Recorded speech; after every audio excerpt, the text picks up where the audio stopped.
Hey guys, welcome to the channel, and here's the verse of the day. So, previous episode we did Jonah 1. So I was thinking the next 3 days we'd go through each chapter of Jonah just to finish up, our first book of the Bible fully. So we're going to be in Jonah 2 today, and then tomorrow will be Jonah 3, and the day after will be Jonah 4.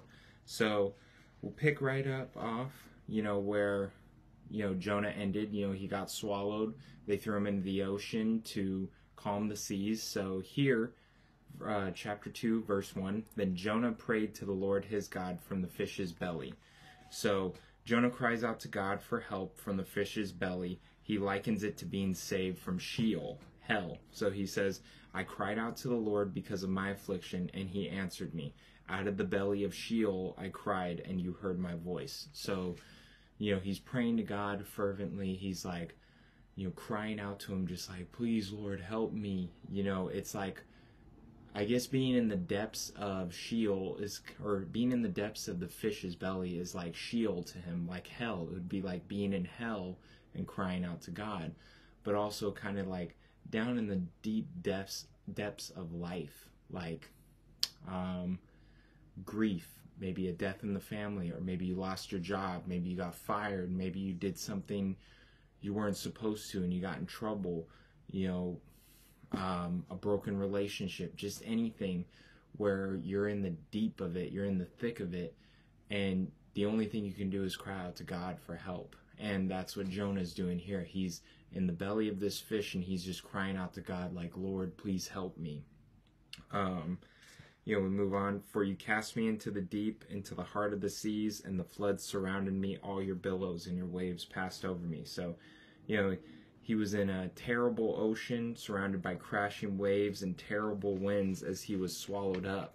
So, just picture like a huge tempest. He was surrounded by the water and the weeds like sin or evil. But here we see, then I said, I have been cast out of your sight, yet I will look again towards your holy temple. So although, he was, under this just extreme stress and this huge storm, he still looked towards the holy temple. He still looked to God for help. He still returned to God. And that's important when, we're down. Recently I have, a health concern. I've been having palpitations. Going to the doctor tomorrow to find out what's wrong with it, but what's wrong with me. But we got to pray to God. We got to come to God, and I should have came to God more in my distress. I try to talk to him and try to pray to him, but things get stressful, and some people don't make time for God, and I don't think I made enough time to talk to God about it. But he's helped me. He's helped me relax. He's helped me push through this health concern. Just like, with any situation, if you pray to him and you come to him for help, he will help you through it. He will push you through it, and he will get you on the other side. You'll still have to go through it, but you'll get through it with him, and you'll be stronger on the other side.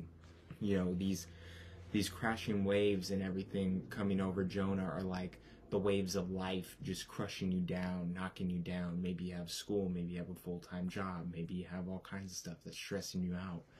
But, when that stuff comes crashing over you, there's something to look to, somebody. It's God. You got to look to him and, ask for his help. And then we'll continue. The waters surrounded me even to my soul. The deep closed around me. Weeds were wrapped around my head. So, it's kind of like a picture of being under the water, suffocating, drowning. I went down to the moorings of the mountain. The earth with its bars closed behind me forever. Yet you have brought up my life from the pit, O Lord my God.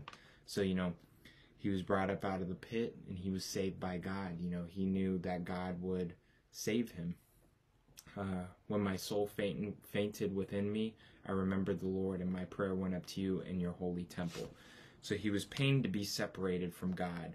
A lot of this is, painful for him to not be with God, which is something that a lot of us should take into account. We should be pained to be separated from God.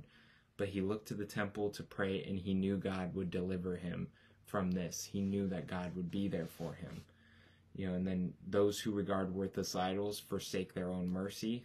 So seems a little out of place, but not really. There's a big thing in the Old Testament that a lot of Jews worshipped false idols. So those who worship false idols forsake the mercy of God, and Jonah knew he would have the mercy of God because he had not gone towards idols. But I will sacrifice to you with the voice of thanksgiving. So Jonah promised to sacrifice and give everything to God. I will pay what I have vowed. Salvation is of the Lord. So he would try to pay everything back. We can never pay God back, but he knew salvation alone is from God. So, and then verse 10, so the Lord spoke to the fish and it vomited Jonah onto dry land. So God had the fish, let go of Jonah on dry land. He was delivered. So he was to safety on dry land where he belongs. Metaphor would be we're pulled through the trial by going to God. So got to look to God and pray to God, and he'll pull you out of it. So just like Jonah was delivered, we'll be delivered from our trials. So thank you for watching, guys, and have a blessed day. Peace.